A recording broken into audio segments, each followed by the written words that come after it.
Good morning. North Korea's special envoy is said to arrive in Moscow following a delay, which could push back a potential meeting with President Vladimir Putin. Busan has a goal in mind to become a major hub of East Asia. As Korea's biggest port city, it hosts a conference to discuss challenges in the port industry. Foods that warm your body from the inside out, hot ingredients to keep you healthy throughout the winter. We join Derek and Alex on their excursion to Yeongwol. The morning dawns and a new mission awaits on Korea Today, Tuesday, November 18th, 2014. From Arirang News, this is Korea Today.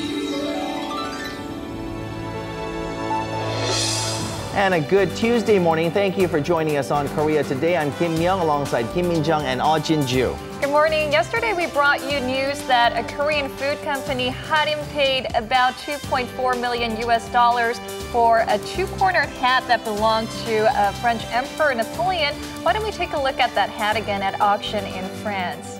And the CEO who paid for the hat, Kim Hong-guk, started out with 10 chicks. This is a great story. This company started out with 10 chicks, and this company just grew out of proportion, and this became a chicken empire whose annual sales reach billions of dollars. Yep. And he plans to showcase this hat for his employees so that they too think that the word impossible is not in their dictionary, as Napoleon once famously is quoted as saying. Well, you know what's impossible?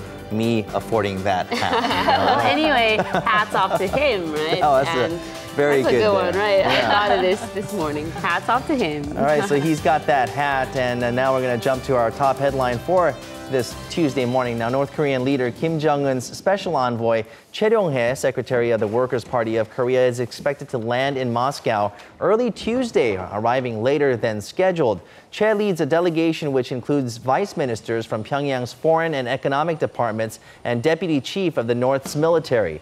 The envoy's aircraft left Pyongyang earlier in the day, but turned back due to suspected technical problems with the aircraft. It is still uncertain if Che will meet with Russian President Vladimir Putin in Moscow due to the pushback in his arrival. The Kremlin had said bilateral relations, North Korea's nuclear program, and regional security would be discussed if the meeting took place.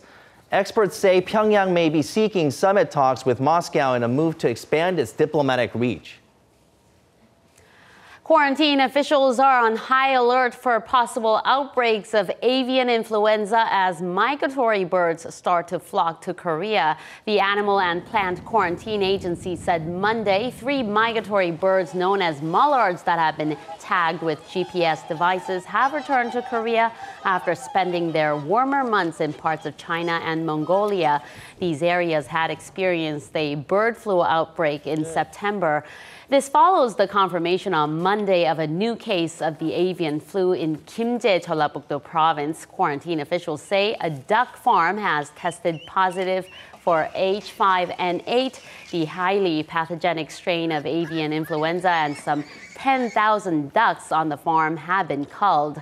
Officials are urging farms to take preventive measures against the bird flu while asking bird watchers to exercise extra caution with hygiene and to refrain from visiting affected areas.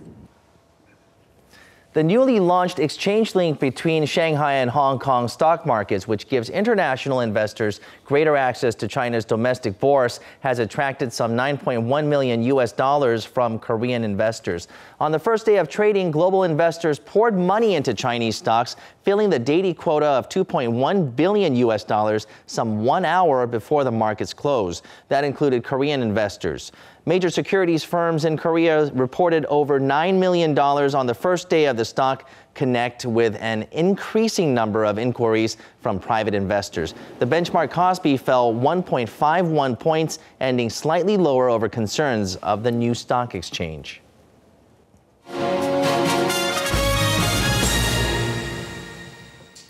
Korea is a peninsula surrounded by water, and because of this particular characteristic, the nation's port cities and port industry have developed over the years, becoming the driving force of economic expansion. And in particular, Korea's southern port city of Busan is at the center of that growth. And as Busan hopes to become a major hub of East Asia, it recently hosted a conference for officials and businessmen from around the world to discuss the challenges in the industry and the future that lies ahead for Busan Port. Take a look. Korea's largest port city, Busan, is home to Busan Port with 138-year history. The port has not only brought economic development to Korea, it has also been garnering much attention from the international port industry.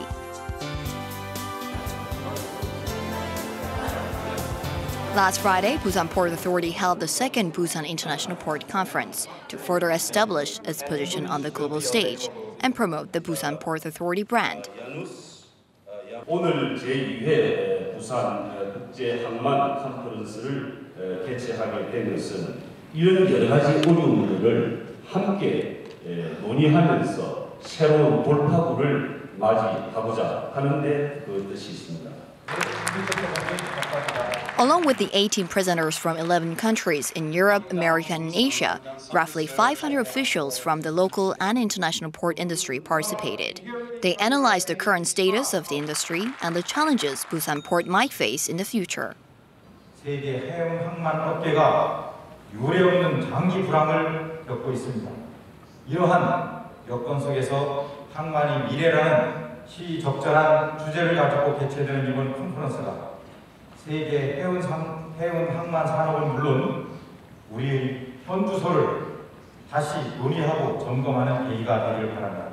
So we're actually now getting into conditions of having a lack of supply of ports and capacity, right? So this actually jeopardizes global trade. This is actually going back to the same things that occurred back in 2008, where the market was booming and there was just a complete lack of supply. Under the theme of Port's Way Forward, the conference was conducted in 3 sessions: port governance, port labor supply, and port redevelopment. With competition among ports around the world getting fiercer by the day, much attention was put on the strengths of Busan Port's container logistics system. Exchanges with 500 ports in 100 countries are conducted from Busan Port.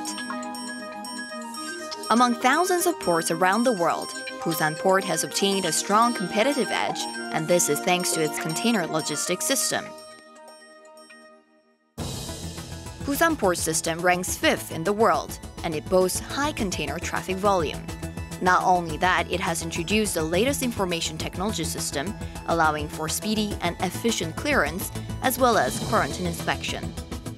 A booming port industry acts as a cornerstone for international exchanges. And Busan Port has managed to continually raise its status as a central port in East Asia. Try to find a standardized IT and communication system that you can handle the data of the goods and send them as early as they can to your partners all over the world. That can ensure that the pre-planning in the other ports is much better than from other states, and that will at the end ensure that Busan will keep its position or get up in the ranking. Much attention was also on Korea's first port redevelopment project of North Port. This is because the plan is to develop Busan North Port into a location that goes beyond port business, and instead into a landmark for Busan. By doing so, it's expected to become a maritime tourism base for Northeast Asia.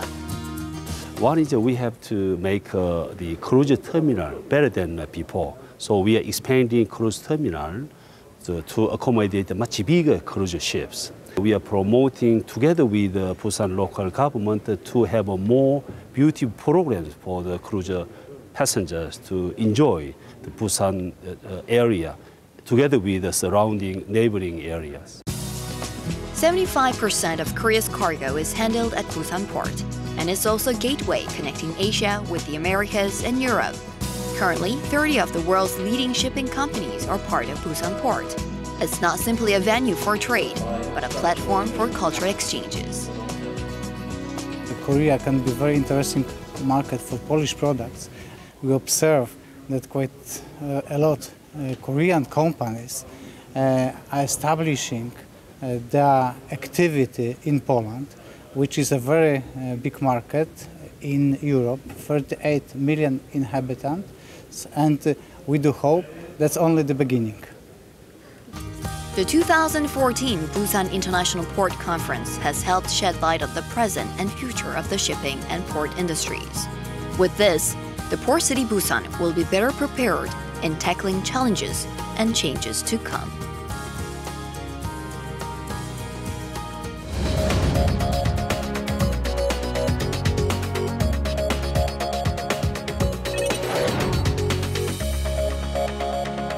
Good morning. It's time to run through the front pages of your newspapers.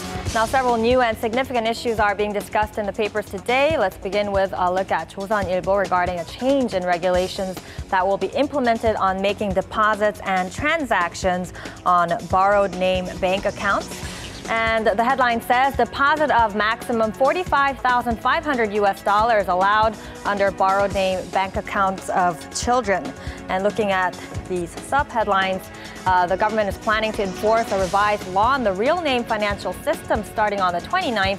That's next Saturday. Currently, all borrowed name bank accounts are illegal, but with this revision taking effect, it will allow people to use accounts opened under their children's names for up to $45,500 in savings. Also, under a spouse's name, up to $550,000 is allowed, and in the case of one's own parents, up to $27,000 will be accepted. Now, aside from these exceptions, anyone who makes transactions via borrowed name accounts will be fined. Now, moving on to a different issue on 동아일보. And this one is regarding the government's efforts to handle corruption that is rampant in the defense industry. The article is titled, Largest Ever Joint Investigation Team to be Formed to Fight Corruption in the Defense Industry. And taking a look at the article in detail, the government's plan is to create the biggest ever joint investigative team together with the prosecution and the police, hopefully sometime this week, to launch an extensive investigation on the different forms of chronic corruption that have become deeply rooted here in the Korean defense industry. The formation of the joint team is expected to be officially announced within this week or possibly early next week. And going on to 중앙일보, to a side story. And this one is about young Korean women with bad health-related living conditions. The title reads, Women in 20s suffer from worse everyday health conditions than those in their 60s and 70s. Now, the paper says that due to mounting stress from factors like job seeking and marriage, Korean women in their 20s are suffering from very poor health conditions. Not to mention that because young women are trying harder to look better in an appearance-oriented society, women are forcing excessive dieting practices on themselves, which also worsen their health conditions. Experts and doctors say that such stress and dieting for women in their 20s can result in menstrual irregularity, and if left unattended, it could potentially lead to tougher circumstances for safe and healthy childbirth, which in turn is a national loss in a country with such a low birth rate. And finally, let's wrap up with a look at the Korea Economic Daily for the top story here on the Najin Hasan project. And the title says, Russian coal to enter South via North Korea. So it looks like South Korea will receive a trial shipment of Russian coal through the North Korean port of Najin, where the Russian Federation and the two Koreas are implementing a joint project in the field of logistics.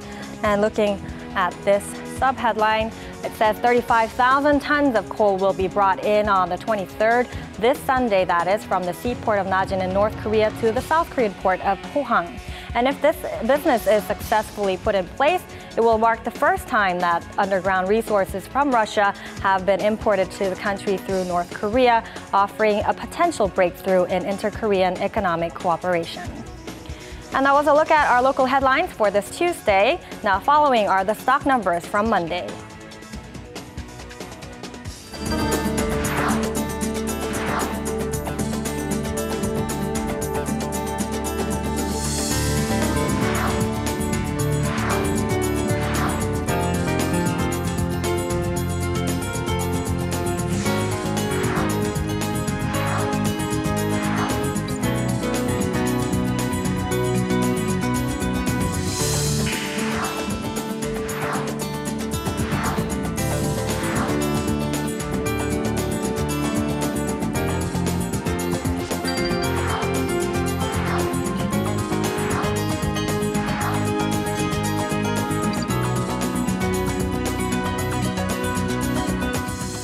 morning lows are around 2 degrees Celsius here in Korea. That's cold. Yeah, that's signaling winter. I guess we could officially say goodbye to fall now. We're going to check on today's weather with Chun Song-cho. She joins us from Yangjacheon Stream. Good morning to you, Song-cho. Good morning.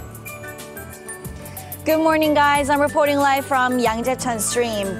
Cold winds are bringing cold weather conditions with them, sending morning temperatures into the negative zone. Currently, Seoul is at 3 degrees Celsius, but it feels colder because of the wind, so do bundle up on your way out this morning.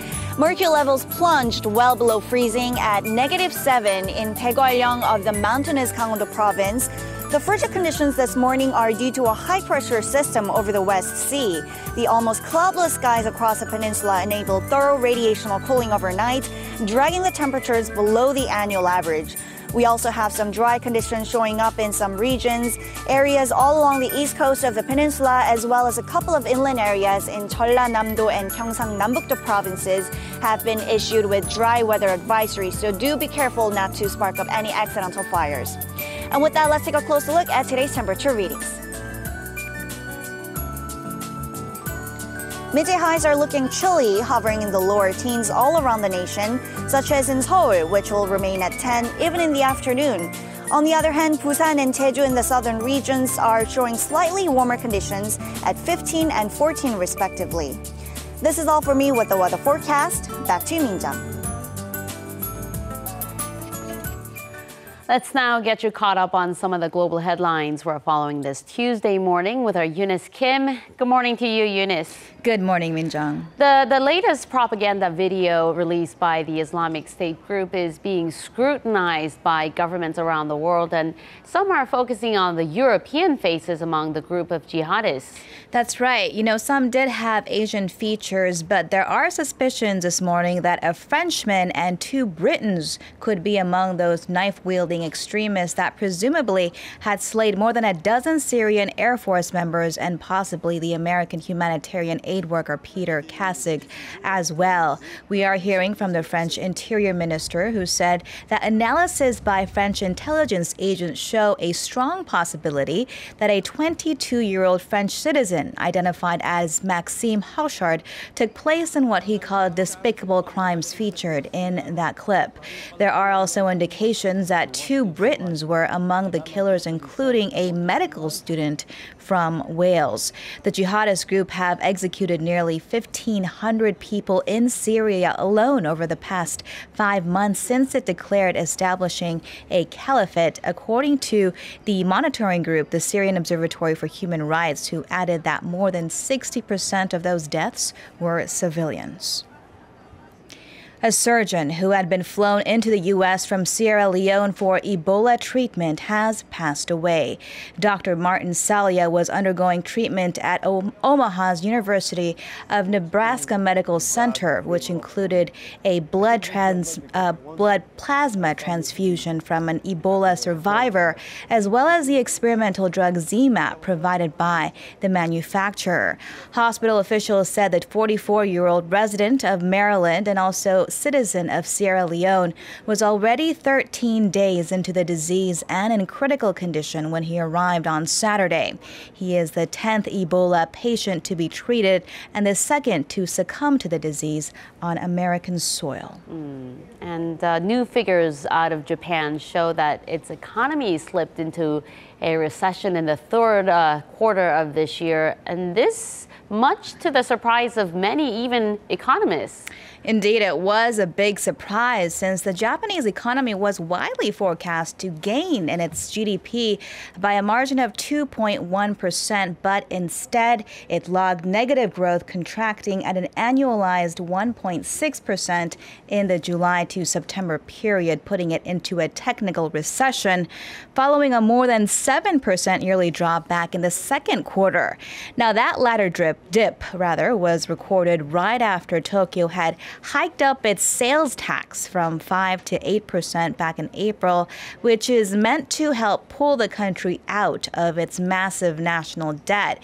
But when Japanese Prime Minister Shinzo Abe calls for snap general elections as early as today for as early as mid-December, he is expected to try to delay a further sales tax hike to 10% until next year. Now, Prime Minister Abe also took a hit on the political front in Sunday's gubernatorial elections in Okinawa as voters elected Takeshi Onaga, who is a candidate who has been vocal about removing a busy U.S. Marine Air Base off the island. He overtook two-term incumbent Horikazu Nakayama, backed by Tokyo and the ruling party, as it was to push for moving that base to a less congested area of the southern islands. And with that, we will wrap your look at the global headlines we're following this morning.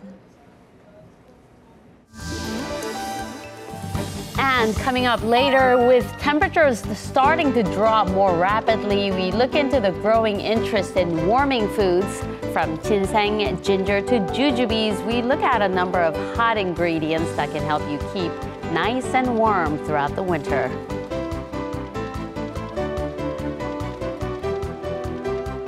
Many districts or neighborhoods here in Seoul boast a history like no other. And Sindang-dong is one of those areas that is now very well known for its tteokbokki, but before, in the past, it was known for something much different. And our Im Yoon-hee joins us to school us on the history of Sindang-dong. Good morning. That's right. So Sindang-dong actually now is even dubbed the tteokbokki town, which I'm sure you're very well aware of. Now, with the popularity of this snack, many may find the history quite interesting. So today I have a look at two galleries, one of Sindang-dong and one of a collaboration with some very special artists. So take a look. Rows of machines and thread. Before its tteokbokki became famous, Sindang-dong was known for its sewing and the tons and tons of clothes it produced. Today, it's famous for some of the best tteokbokki in the nation, but the history of the street has a lot more than just rice cakes. A few of the citizens who have spent over half their lives at Sindang-dong now share their stories of the tteokbokki street, and the tools and materials used by some of the original shops now illustrate the spicy history. For some, art is more than just a pastime. It's a source of healing and communication. Young artists from around the nation have teamed up with handicapped children to create unique works of art. Pop artist Art Gnome, known for his lovable characters, wants to share the practice of art with others, especially with these children. My wish is that time spent drawing is not boring, but instead interactive and playful. My child is complimented while communicating with others, and so she feels a sense of accomplishment. It's a special opportunity for all of these young artists to work with a master in the field, and also to put their talents on display for the rest of the community to enjoy.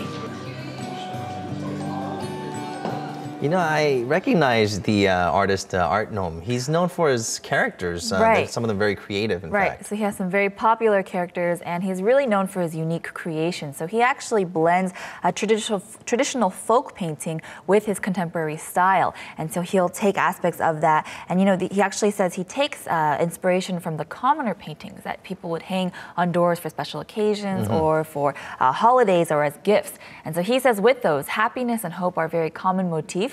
And so he likes to take them, and you could definitely see evidence of them in his work. Okay, so let's go back to the first gallery now. Sindang-dong, obviously, we saw through your report that it is very rich in history.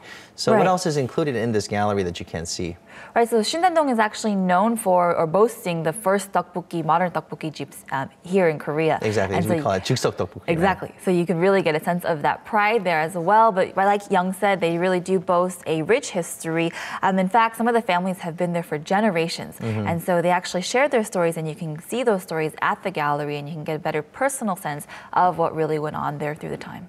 It's always amazing to see the history of certain areas or history of Seoul, history of certain districts, and how it came to be what it is today. Especially to see it through one family over the generations. All right, sounds great. Thank you very much for joining us. My pleasure. All right, stay with us on Korea Today. We're going to take you back to Yeongwol, and of course, Derek and Alex, they're going to be facing another challenge. And what exactly is that challenge going to be? Well, take a look. The morning dawns with a new mission. Derek and Alex have been staying at a special guest house. Where does their journey take them next? In finding the 10 scenic spots there, an interesting ride on a raft, and a quest to spot hidden beauty.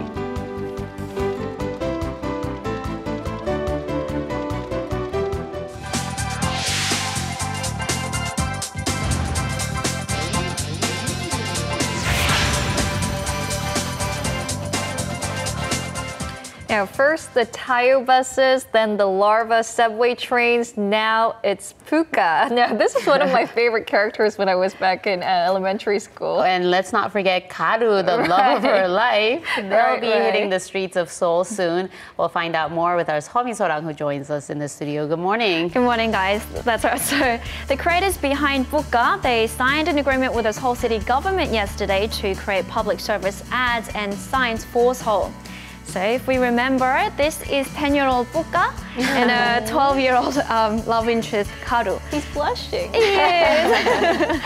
So the two characters, they were developed back in 2000 and are now exported to over 150 countries. They're particularly popular in China and Brazil. I wonder why. So the plan is to incorporate Puka and Karu in designing public service ads such as public transport etiquette campaigns and tourist information panels. Now I've got another picture to show you. So the 7 ambassadors for this year's Daejong Film Awards, which is one of the major film awards here in Korea, took part in a hand printing ceremony yesterday. So we have Kim Soo-hyun and Song Kang-ho, to name a few. Now, all 7 actors and actresses were the main award recipients from last year's award ceremony, and this year's award ceremony will be held this coming Friday.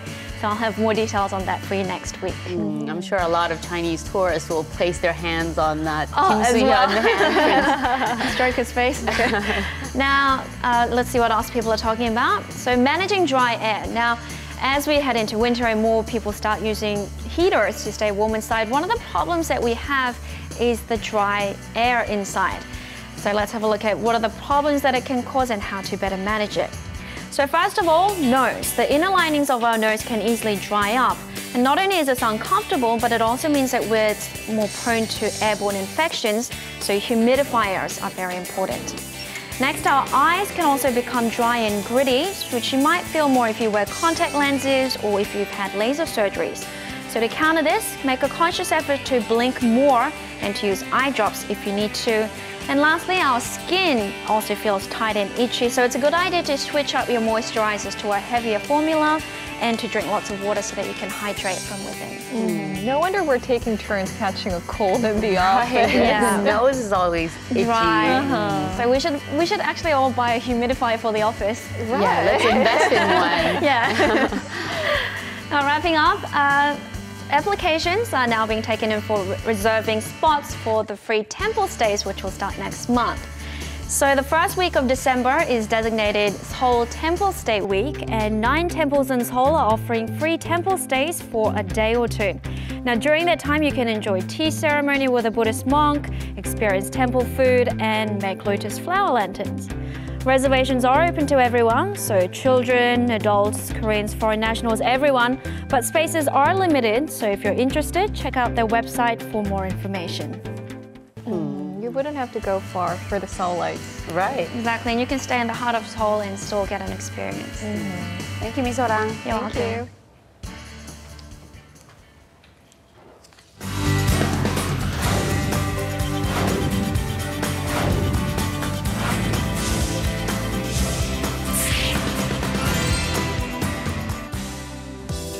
The cold weather has started to settle in, with temperatures recently dipping to sub-zero levels. According to a study, a 1 degree Celsius drop in the wind-chill factor leads to an 8% increase in the number of suspected hypothermia patients. Especially during the winter, heart attacks and other cardiovascular diseases such as angina and ischemic heart diseases, along with strokes and aneurysms, can occur. So much precaution is required. In Korea, traditional teas using ginseng and jujubes have long been used to keep the body warm in the winter. But these days, chestnuts, water parsley, glutinous rice, and many other warming ingredients are also becoming more popular. Compared to when you only drink hot water, warming foods help raise the overall temperature of the body. When our body temperature goes up 1 degree, the level of immunity in the body is enhanced by about 5 to 6 times. So in the winter time, when the immune system easily gets weak, it's important to keep your temperature warm. And with growing interest in warming foods, more people are seeking related goods. Sales of Korean medicinal teas have jumped by 50%, and jujubes and ginger, some of the popular ingredients in these teas, are also experiencing an increase in sales. Warming foods help you get through the cold winter, and we get a close look at what qualities they have and tips on how to consume them.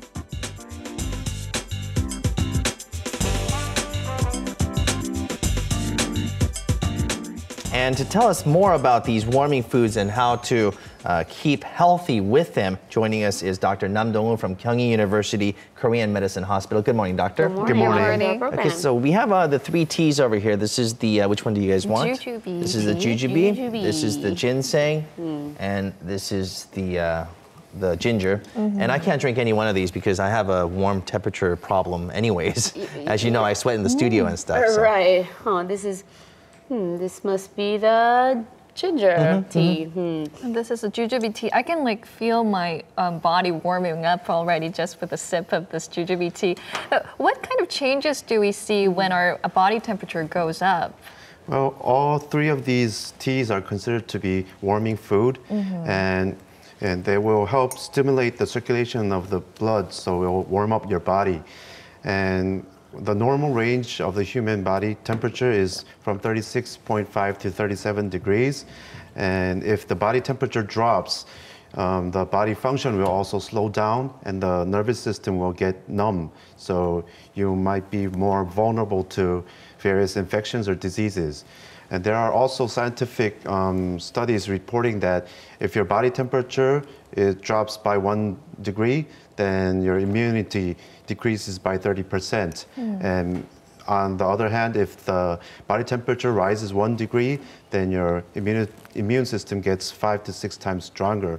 So it is beneficial for you to consume warming food. Okay, and sustain that warmer temperature. Yes. And this is ginger tea, and I love how you can chew on the ginger inside the tea. Also, it's like drinking and eating at the same time. How is ginger good for you? I know it helps with the throat, and what else? Well, the adrenal medulla in the ginger stimulates the hormone system of the body to produce more adrenaline, which will expand the arteries and also the vessels, and it will stimulate the circulation of the blood to warm up the body. And also, substance called gingerol will stimulate the secretion of the bile acids, so it will help your digestion, and also it cleans out the cholesterol in the blood flows. And also antioxidant substances will have the anti-aging effects. Wow. Okay, anti-aging. I'm sure that many people are paying attention to that. So we have several other foods over here. This is glutinous rice. I would have never thought this was a warming food. Chestnuts and also tangerines. I mean, tangerines, I would imagine it as a cooling food. Now tell us how this warms the body. Well, when we say warming food, it doesn't mean that literally the food, the temperature of the food, but the character of the food. So all of these foods are warming food. And for example, for tangerine, it has plenty of vitamin C, which is good for preventing common cold and also fatigue and enhancing the metabolism of the body. But some people believe that drinking alcoholic drinks will help you warm up your body, like as we can see Russians drinking vodka. So does this actually help drinking alcoholic beverages? It's the unhealthy choice, I would imagine. Yes. Well, you might remember watching cartoons where these large Saint Bernards come to the rescue with these strong liquids hanging from their lashes. Yeah, they have brandy. Yeah. Well, it's partly true that it can warm up your body temporarily, but eventually it will develop into hypothermia because it breaks down the system that controls the body temperature.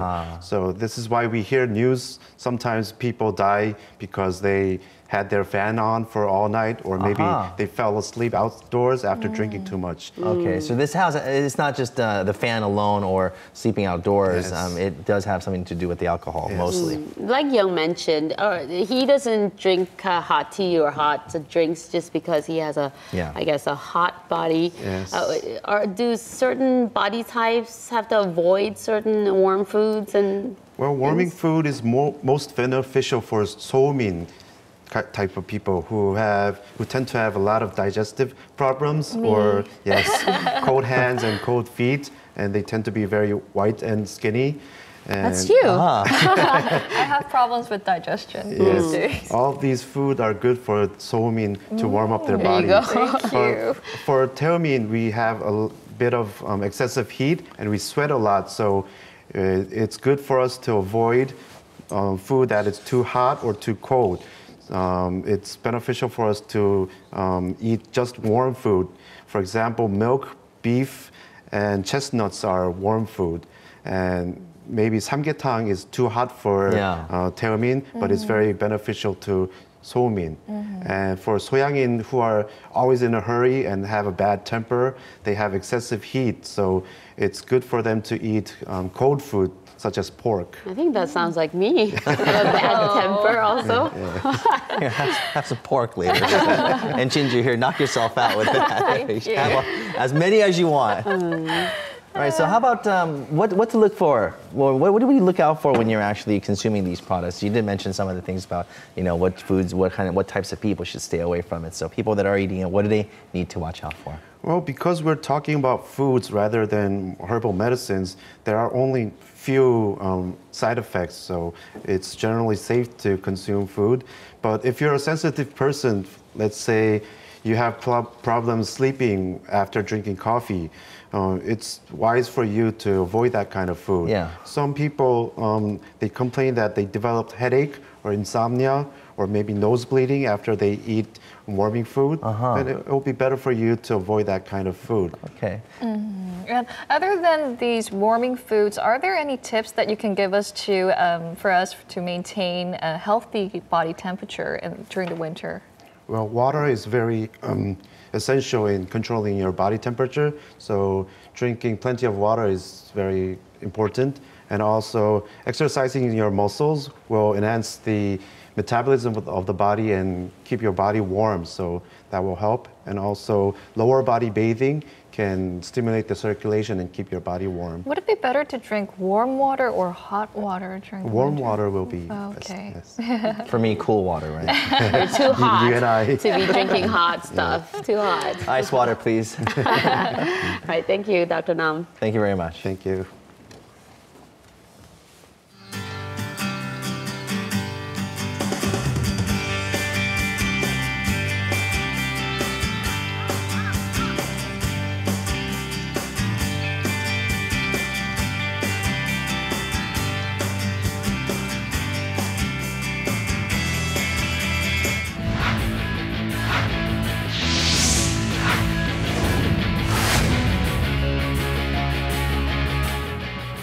And a good Tuesday morning to you all as we kick things off with the South Korean national football team who's set to face off against Iran later tonight. And after a sloppy 1-0 victory over Jordan last Friday, this match is going to be a lot tougher. With the 66th ranked Korean national team facing off against the highest ranked Asian nation at 51st overall, the Taeguk Warriors have a losing record in the 27 matches they played, with 9 wins, 7 draws, and 11 losses. At the same time, Korea has yet to win a single match at away in Iran in the past 40 years, as manager Uli Stilke hopes to win their first later tonight. And unlike the match against Jordan, both Ki Sung-young and Son Heung-min are set to start in this match, hoping to give the boost to the Korean offense. And now moving over to the LPGA, it took 9 long years, but Korean-American Christina Kim finally won an LPGA title over the weekend at the Lorena Ochoa Invitational. And it wasn't an easy one for the 30-year-old as she finished off the 18th hole tied for first at 15 under par with China's Shan Changfeng. And after a par putt on the second sudden-death playoff hole, she was able to finally win her first LPGA title in 9 years and her third overall. Meanwhile, world number 1 Park In-bi, who finished in third place, now trails Stacey Lewis by 3 points in the Player of the Year race, with the final event coming up this week at the CME Group Tour Championship. And now moving over to the 2014-2015 ISU Short Track World Cup, where the second stage of the season took place in Montreal, Canada. And as for Korea's Shim Seok-hee, she's doing what she does best: win gold medals. Now competing in the women's 1,000-meter event, the 17-year-old Olympic gold medalist comes in first with a final time of 1 minute 30.641 seconds for yet another gold medal. The gold medal finish gives her her 12th straight World Cup event with a gold medal. Now, meanwhile, over on the men's 1,000-meter competition, Shin Da-eun continues his success, adding to the Korean gold medal tally as well. Well, now move over Spider-Man, because Korea has their own wall climbing star, except we'd call her Spider-Woman. Now, 26-year-old Kim Jae-in, who had an incredible season in sports climbing, concluded her 2014 season ranked #1 in the latest World Cup ranking and the world ranking for the second straight year. Now, she enjoyed one of the best seasons ever, becoming the first Asian climber to win the World Championships earlier this year. Now, finishing things off in baseball, former MLB pitcher Sonny Kim, a.k.a. Kim Sun-woo, announced his retirement on Monday. Now, the 37-year-old who played his final season with the LG Twins this year announced his retirement after his memorable career in both the majors and the KBO. The righty signed with the Boston Red Sox back in 2000 and played for 4 other major league teams, finishing off with a record of 13-13, mostly as a reliever. Now, he will play 7 seasons in the KBO, 6 of which were with the Tucson Bears, finishing his KBO career with a winning record of 57-46. And that's going to wrap it up for me. This has been SJ. Have a great rest of the day, and see you guys again for your sports needs.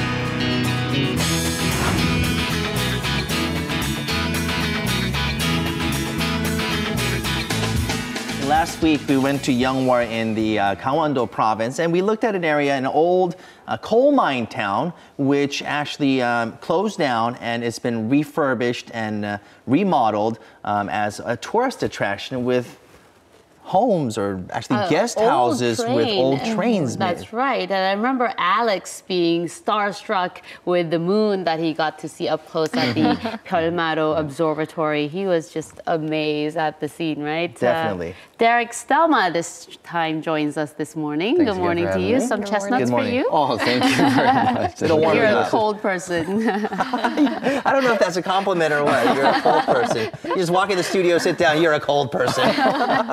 If you are a cold person, I said. Thank you very much. Well, every place that we visited in Yeongwol was very beautiful. In addition to that, there's delicious food everywhere. In addition, every morning at the guest house that we were at, you can always hear a train passing by. So it just added to the whole experience. So what do we have for you in store this week? Let's go take a look once again at Yeongwol.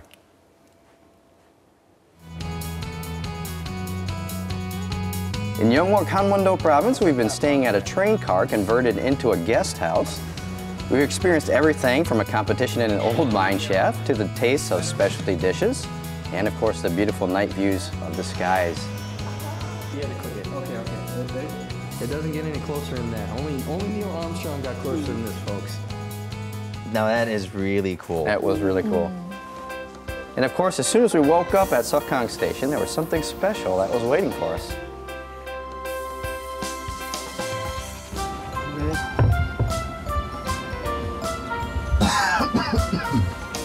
Was it warm? It was plenty warm. Yeah.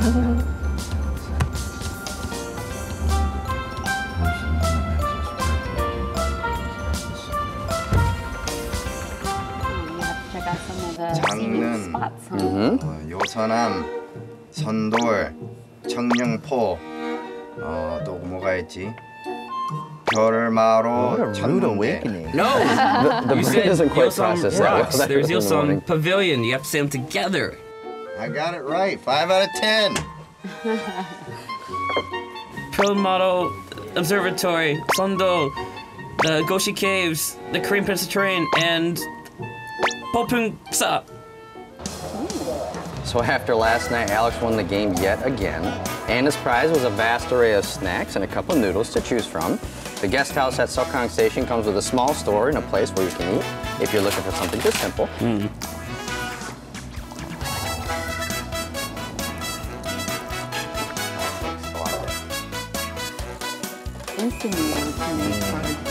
Breakfast. Oh! Breakfast of champions, right? Yeah, another mission. What we got this time? Find the place in the photograph for the 10 scenic spots of Yeongwol. What's the picture? Ah, this is the Korean Peninsula Island, I think. Ah, okay.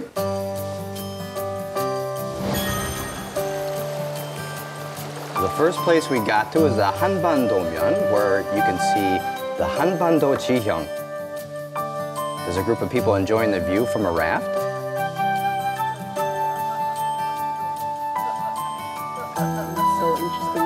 Yeah, so of course we decided to do it as well. The scenery here is absolutely stunning. 저 회색 절벽 찾은 것 같아요. 오른쪽으로 올라가다 보면 가기 전에 모서리 끝부분이 하얗죠? 긴 꽁바의 얼굴입니다. 절벽 오른쪽 측면 맨 윗부분 보면 목돼지 얼굴 바위가 있어요. 입을 살짝 벌리고 웃는 기분 좋은 표정 짓고 있는 저 목돼지 얼굴 바위. 그리고 중간 아래 내려오면 코뿔소 얼굴 바위 또 하나 나오죠? 콧등에 뿔난 거.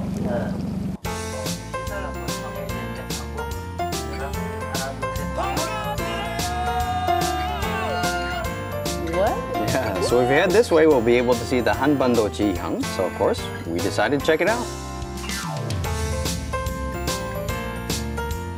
Oh, I think we're here. I think this is it. Hey, this is it. Nice. Yeah. It's shaped well like done. the Korean Oh, exactly. Looky here. See, there it is. Well, this is beautiful. And we finally arrived to our destination. The Hanbando Jihang, it's a National Scenic Site number 75. It's actually designated for its looks that are almost identical to the shape of the Korean peninsula. Surrounded by water, it's one of 10 scenic spots in Yeongwol. That is pretty interesting. Yeah. Look at that. Cool, huh? Well, you can see how, North Korea starts at the top there and it slowly comes down here to South Korea over here. Right. And over there, you've got Baekdusan, the big mountain. Yeah, over there. I can see it, sure. We're gonna call that area there Jeju. That little green strip on the bottom. Well, there's Busan then. Busan's right around there. Right over here. Where are we right now? We're geography. That right side corner. Yeah, on the right side. It almost makes sense. Like the right side is more mountainous too, so you have all the trees. It's higher, right? Yeah, you got a higher spot here. The left side is flatter. The west. That's the interesting part. Yeah. As Right. it gets Pretty to accurate, the actually. east. So the view from afar, I mean, it just leaves us absolutely speechless for a moment. It seems like the perfect place to visit if you're with friends or even with your loved ones.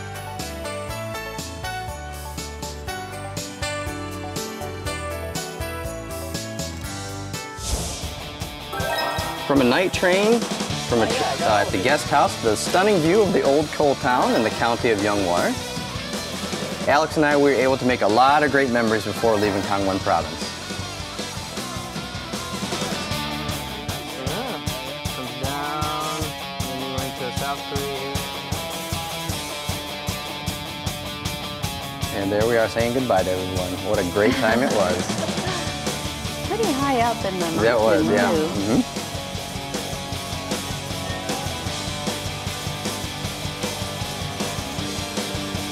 Well, it definitely looks like you guys had fun. I mean, We did. It's a different type of fun. I mean, something different from the nightlife of the city. It is. And something where you can just really calm down and enjoy the serenity of it all, right? The Hanbando Jihang. Yes. It does look strikingly similar to the peninsula. It does. It really does. It's almost like so exact as you swear. It has to be man-made. This can't be all natural. It's literally looks exactly like the Korean peninsula there. Now, how do you get up there to see the Korean peninsula? It can't be easy. Right. Actually, from Seogang Station, it's a little hard to get to. There's not a bus that will take you there directly. So what you have to do is you have to go first to Yeongwol Station, and at Yeongwol Station, you have to take another bus that will head towards the Yeongwol bus terminal. And if you do that, go in that direction, about 40 minutes later, you'll arrive to the Korean peninsula there. Okay. And you stayed at the Seogang Station guest house for 2 days. Out of all the things you did there, what was your favorite? I would have to say it was the Korean peninsula. I mean, like I said earlier, it was just really cool to see this form of land here that looks exactly like the Korean peninsula. And again, you swear it has to be man-made because it looks so exact there. I would say that would have to be the highlight. The guests there, our guides, are also very knowledgeable and also very humorous, so that just made the whole trip a lot more enjoyable. And the raft that you got on, is that something you can just hop on and hop off, or do you have to make reservations? It didn't look like a fancy raft, to be honest. It was fairly simple, to be honest with you. You don't have to make any reservations. You can go as a group, or you can just go individually if you're just by yourself. And it costs 5,000 won to do it, well worth it. If you pay an extra 2,000 won, what you can actually do is on your way back to the port where you first get on the raft there, is you can stop right at the southern part there of the peninsula, and you can get off and you can take a guided tour up through the entire peninsula there. So you spent about 2 days there. We did. Now, and then you basically did several different activities. What would you say is your favorite? I would have to say, so far, that raft was a pretty cool part in this particular trip there. As I said, the guests there, the guides there were very knowledgeable. They showed us a lot of things there, unfortunately, that we weren't able to show you today. Very cool experience. Okay. And if Alex were here, I bet he would say the observatory. He would definitely say the moon. observatory. Yeah, he's quite a science geek there, so he was, you know, his guys were like, oh, like this in wide a the whole candy time. store. Exactly. It was but pretty I heard cool. that it's not for everyone. I mean, you have to make reservations. For there, you do have to make some reservations, but it's well worth it. I mean, you can literally see the craters of the moon in very detailed. It's quite an experience there. Yeah. Did you get to see all of the 10 scenic sites there? We didn't, unfortunately. We kind of ran out of time in only 2 days there. There's a lot to see, you know, since there's 10 very famous sites there. So we'll have to go back again someday. Okay, so this is the question of the day. Right now, it's almost winter. It's getting a little bit colder. What would you say is the place that you have to see out of all the scenic spots? Right. There's one place that's called Cheongnyongpo, okay? And around Cheongnyongpo, there's actually surrounded on 3 sides by a river. And the whole area is really densely populated with a lot of pine trees. So during the winter time, when you get that first snowfall and it covers everything, it's going to be a very beautiful place. All right. All right. Just picturing it in my head, you know, I'm already there, I feel like. Well, Derek, thank you for setting up my weekend trip. Already, right? Thank you so much. Thank you. See you next time. Thank All right. you. Well, this is where we say goodbye for this Tuesday morning. All right, have a wonderful Tuesday. We'll see you back here tomorrow morning at 7 a.m. Thank you for watching. Have a great day. Bye-bye.